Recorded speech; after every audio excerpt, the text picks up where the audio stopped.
in high school, I was quite interested in oceanography, and I lived in Evanston, Illinois, which is right on Lake Michigan.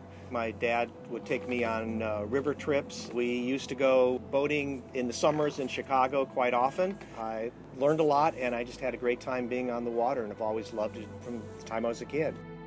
I went to Boston University, and I was in the engineering school. And I literally got a D in calculus, a D in physics. I changed into communications and graduated in television and film.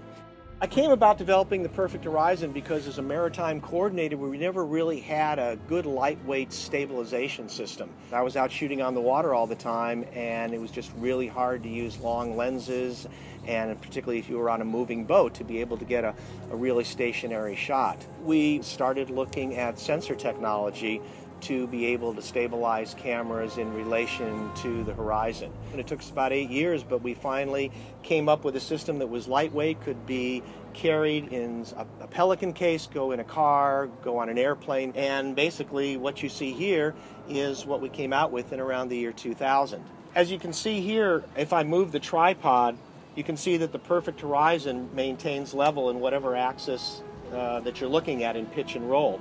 And this gives you a totally unique perspective that you normally don't see.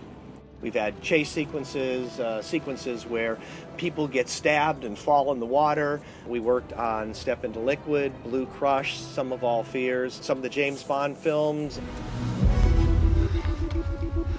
And actually a very interesting sequence in Harry Potter where the Perfect Horizon was actually put into a bus, and this is where there's the bus that's going through London at 120 miles an hour. So they built a gimbaled bus on the stage, and the technician basically sat there with a joystick and was able to move the bus back and forth on its gimbal, and the Perfect Horizon was inside the bus. So as it was inside the bus, you can actually see the bus moving from side to side, at which point you see the chandeliers that are swinging, the beds are sliding, but because the Perfect Horizon is holding the camera level with the horizon, everything makes sense. We've been used on quite a number of documentary and natural history shoots for National Geographic, BBC, and most recently Discovery's Shark Week, and used the Phantom camera running at about 1,000 frames a second. And we were able to get great shots of sharks actually breaching as they went and grabbed the decoy.